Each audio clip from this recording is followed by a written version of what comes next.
इस टॉपिक का नाम है रैखिक समीकरण। तो सबसे पहले रैखिक समीकरण होता क्या है, ठीक है।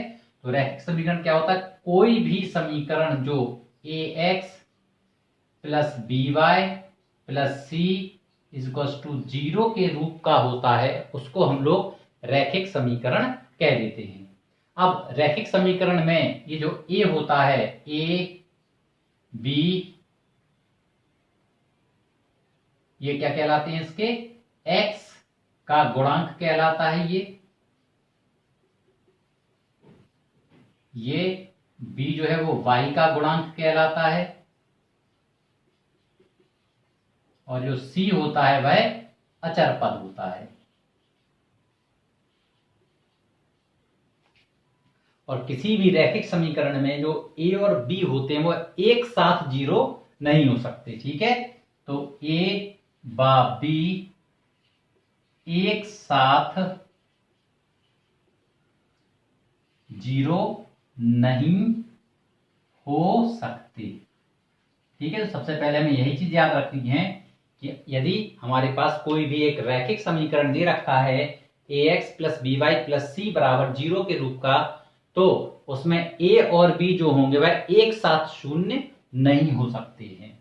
अब इनको रैखिक समीकरण ही क्यों कहते हैं, ठीक है। सबसे पहले तो क्या होता है, देखिए इसमें इसकी जो घात होती है एक घात का होता है, ठीक है।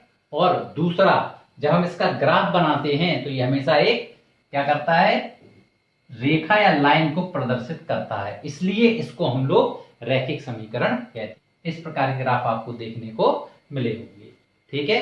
तो सबसे पहला जो हमारा टॉपिक था कि रैखिक समीकरण क्या होता है।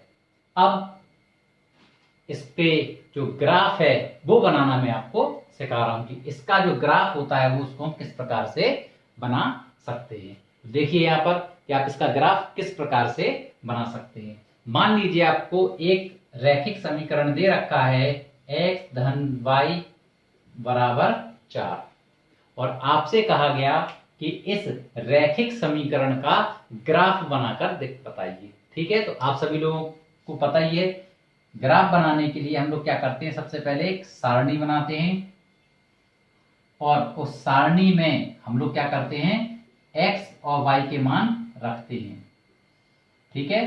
तो आप लोग क्या करेंगे, एक इस प्रकार से सारणी बना देंगे और हमारे पास ये समीकरण है। सबसे पहले कोई भी समीकरण आपको दे रखा हो उस समीकरण में आप क्या करेंगे, सबसे पहले x बराबर 0 रखेंगे। जैसे आपने इस समीकरण में x बराबर 0 या 0 रखा तो क्या हो जाएगा हमारे पास, अब हम इसका मान निकालते हैं कि x 0 रखने पर y का मान क्या आ रहा है। तो आप देखेंगे 0 प्लस y बराबर 4, तो आप यहां से लिख सकते हैं y बराबर 4। जब x 0 था तो y 4 आ गया। एक हल निकल आया इसका। दूसरा हल निकालेंगे, अब दूसरी कंडीशन में क्या करेंगे, y बराबर 0 रख देंगे। तो यहाँ y बराबर 0 रख दिया, y बराबर यहाँ 0 रखेंगे समीकरण में, तो क्या होगा, x धन 0 बराबर 4। तो x बराबर कितना हो जाएगा, 4 हो जाएगा। तो आप देखेंगे कि आपके पास यहां पर इसके क्या आ गए, ये दो हल आ गए। पहले वाले हल को a बोल दिया और दूसरे वाले हल को b बोल दिया। a के निर्देशांक क्या हो जाएंगे, 0,4, और b के निर्देशांक 4,0। अब इन निर्देशांकों को हमें क्या करना है, जो कार्तीय तल है उस पर हमको प्रदर्शित करना है, ठीक है। तो इन दो पर प्रदर्शित कर देंगे। तो ये x अक्ष हो गया, ये y अक्ष हो गया। अब आप इसको इसके ऊपर प्रदर्शित कर दीजिए। तो पहला बिंदु क्या, a 0,4, 0,4 क्या आ गया हमारा, ये आ गया, ये a बिंदु हो गया 0,4।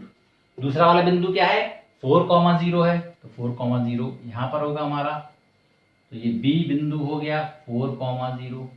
जब आप इन सबको आपस में मिला देंगे तो ये आपकी एक रेखा बन जाएगी। और इस लाइन, कौन सी वाली लाइन थी हमारी, x plus Y equal to 4, आप इसके ऊपर यहां पर लिख सकते हैं, ठीक है।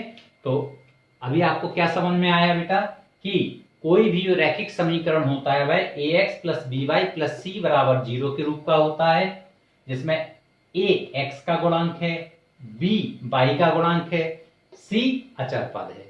और जब भी हम इनको रैखिक समीकरण क्यों कहते हैं, क्योंकि जब भी हम इस प्रकार के समीकरण को किस पर, ग्राफ पर प्रदर्शित करते हैं तो ये एक रेखा को प्रदर्शित करते हैं, इसलिए इसको हम लोग रैखिक समीकरण कह देते हैं। तो स्टूडेंट यहां देखिए, आप लोगों के पास मैंने 3 प्रश्न और दे रखे हैं। इन तीनों प्रश्नों के ग्राफ हम लोगों को यहाँ पर बनाने हैं। देखिए हम लोग किस प्रकार से तीनों ग्राफों को बनाएंगे। सबसे पहले हम लोग क्या करेंगे, यहाँ पर x का मान, एक बार x का मान 0 रखना, एक बार y का मान, x का मान y का मान, x का मान y का मान। ठीक है, तो सबसे पहले हमने x का मान 0 रखा। अब आप समझ जाइए, पहले मैं हल कर रहा था इनको, आप क्या करेंगे, x का मान 0 और y का मान 0। पहले x का मान 0, जिसका मान 0 रखोगे उसको आप छुपा लोगे। क्या बचा रहा, y बराबर 4, तो यहाँ पर क्या हो जाएगा, y बराबर 4 आ जाएगा। जब y बराबर 0 रखोगे तो x बराबर कितना आ जाएगा, देखो यहाँ पर जैसे आपने x बराबर 0 रखा तो सीधा y बराबर 4 आ गया, और y बराबर 0 रखोगे तो 2x बराबर 4 आएगा यहाँ से। ठीक है, क्योंकि y 0 हो जाएगा तो x बराबर 4/2 बराबर 2 आ जाएगा। आप यहाँ 2 लिख देंगे। ठीक है, अब इसी प्रकार से आप इसके लिए करेंगे। इसमें क्या होगा, जब आपने x का मान 0 रखा तो उसको छुपा दिया, तो x का मान 0 है जब, तो 2y बराबर 2, तो y बराबर 1 हो जाएगा, 2/2 बराबर 1। और जब आप y का मान 0 रखेंगे तो x का मान आपका 2 आ जाएगा। इसी प्रकार से आप क्या कर सकते हैं, यहाँ पर x का मान 0 रखा, पहले x वाला भाग छुपा दिया, तो 2y बराबर 6, तो दिस इंप्लाइज दैट y बराबर 6/2 बराबर 3 हो गया। आपने y का मान 0 रखा तो क्या हो जाएगा, 3x बराबर 6, तो x बराबर 6/3 बराबर 2। तो इस प्रकार से आपने इन बिंदुओं को निकाल दिया। यहाँ पर a कितना हो गया, 0,4, और b हो गया 2,0। ठीक है, यहाँ पर a कितना हो जाएगा, 0,1, और b कितना हो जाएगा 2,0। यहाँ पर a कितना हो जाएगा 0,3, और b कितना हो जाएगा 2,0। अब इनको इस ग्राफ पर हम प्रदर्शित, पहला बिंदु क्या है, 0,4, 0,4 यहाँ पर होगा, 2,0 यहाँ पर होगा, और आप क्या करेंगे, इन दोनों को ऐसे जोड़ देंगे। तो आपका ये जो इसके ऊपर लाइन का नाम लिख देंगे, 2x + y = 4।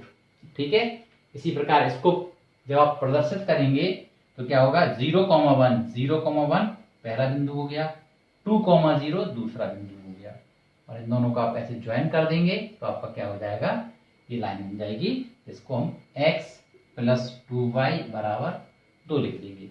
तीसरी वाली लाइन के लिए करेंगे इसी प्रकार से, आप 0,3, 0,3 ये बिंदु हो गया, और 2,0 ये बिंदु हो गया, और इनको हमने क्या कर दिया, लाइन इस प्रकार से बना दिया और इसके ऊपर लिख देंगे। तो इस प्रकार से आप क्या कर सकते हैं, सभी लोग, कोई भी आपको रैखिक समीकरण दे रखा हो तो आप उसके ग्राफ को बना सकते हैं। ठीक है, चलिए।